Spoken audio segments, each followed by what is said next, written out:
সম্প্রতি একজন সংসদ সদস্য সংসদের নিকাবধারী নারী এমপিদের নিয়ে প্রশ্ন তুলেছেন, এতে নাকি তিনি তাদের চিনতে পারছেন না। এ বিষয়ে আপনার মন্তব্য কামনা করছি। যদিও পলিটিক্যাল বিষয়গুলো নিয়ে আমরা সাধারণত মন্তব্য করি না, কিন্তু ঠিক সুনির্দিষ্টভাবে যদি কোনো বিষয়ের সাথে শরিয়ার সরাসরি সম্পৃক্ততা থাকে তাহলে সেটা নিয়ে মন্তব্য করা আমাদের কর্তব্যের অংশ হয়ে যায়। যেই প্রশ্নটি আপনি করেছেন প্রিয় দর্শক, এই বিষয়টি আমারও চোখে এসেছে এবং মাননীয় সংসদ সদস্যের এই বক্তব্যের অংশটুকু আমার শোনার সুযোগ হয়েছে। তিনি যে ইন্টেনশন থেকেই বলুন না কেন, রসিকতা করে হোক আর সিরিয়াসলি হোক, যেভাবে হোক, তিনি যে কথা বলেছেন সেটা খুবই অগ্রহণযোগ্য কথা। বিশেষ করে দাড়ি পাকা একজন মানুষ, বৃদ্ধ একজন মানুষ, মাথায় টুপি আছে, মুখে দাঁড়িয়ে আছে, এরকম একজন মানুষের কাছ থেকে মানুষ এই ধরনের বক্তব্য এমনিতেই প্রত্যাশা করেন। আর দাঁড়িয়ে থাকুক বা না থাকুক, একজন মুসলমান হিসাবে এই বক্তব্য দিতে পারেন না। আরেকজন বাংলাদেশের নাগরিক হিসাবে কোনো ব্যক্তির ধর্মীয় স্বাধীনতায় কোনোভাবে হস্তক্ষেপ প্রত্যক্ষ পরোক্ষভাবে কোনোভাবেই গ্রহণযোগ্য হতে পারে না। প্রথম কথা হলো, পর্দার এই বিধানটা কার? এটা আল্লাহর দেওয়া নির্দেশ।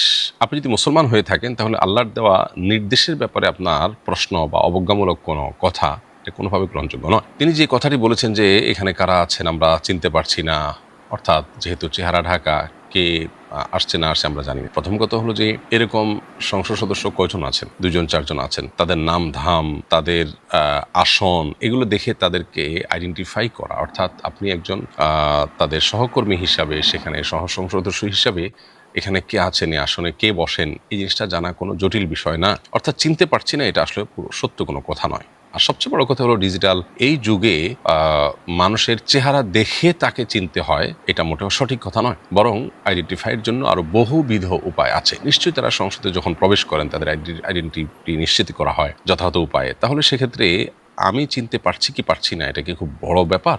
আর চিনতে পারছি না, এই কথাটা কি পুরোপুরি সত্য কথা? যখন কোভিড-19-এর সময় আমরা সবাই মাস্ক পরে চলাফেরা করেছি, তখন আমরা কিভাবে একজন আরেকজনকে চেনার চেষ্টা করেছি? নিশ্চয়ই চেনার কোনো উপায় ছিল, নিশ্চয়ই আমরা চিনতে পেরেছি। এবং সেই অবস্থায় যদি আমরা মেনে নিতে পারি, তাহলে আল্লাহ রাব্বুল আলামিনের বিধানকে মেনে নিয়ে আমরা এই অবস্থাকে মানতে আমাদের সমস্যাটা কোথায়?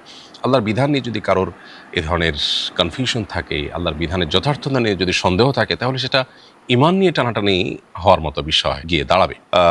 দেশের যে সমস্ত মানুষ তাদেরকে ভোট দেন, সে মানুষগুলো তাদের এই মানসিকতাগুলো যদি আগে থেকে জানতে পারেন, ভোটের আগে যদি তারা এগুলো ক্লিয়ার করেন, তাহলে সেক্ষেত্রে মানুষগুলো তাদেরকে ভোট কি দিবেন? আসলে যদি না দেন, তাহলে সেক্ষেত্রে জনগণের সাথে এটাকে এক ধরনের প্রতারণা না? আমি আশা করব সংসদ সদস্য তিনি তার ভুলটা বুঝতে পেরে আল্লাহর কাছে তিনি তওবা করবেন এবং নিজের সংশোধন তিনি করবেন। কোনো পলিটিক্যাল গেমের অংশ হিসাবে পাল্টাপাল্টি কোনো বক্তব্য না দিয়ে এ ধরনের ইস্যুগুলোতে আমাদের আল্লাহর কাছে সমর্পণ করা উচিত। এজ এ মুসলমান এবং একজন দায়িত্বশীল মানুষ হিসাবে আমাদের দায়িত্বশীল আচরণ করা উচিত।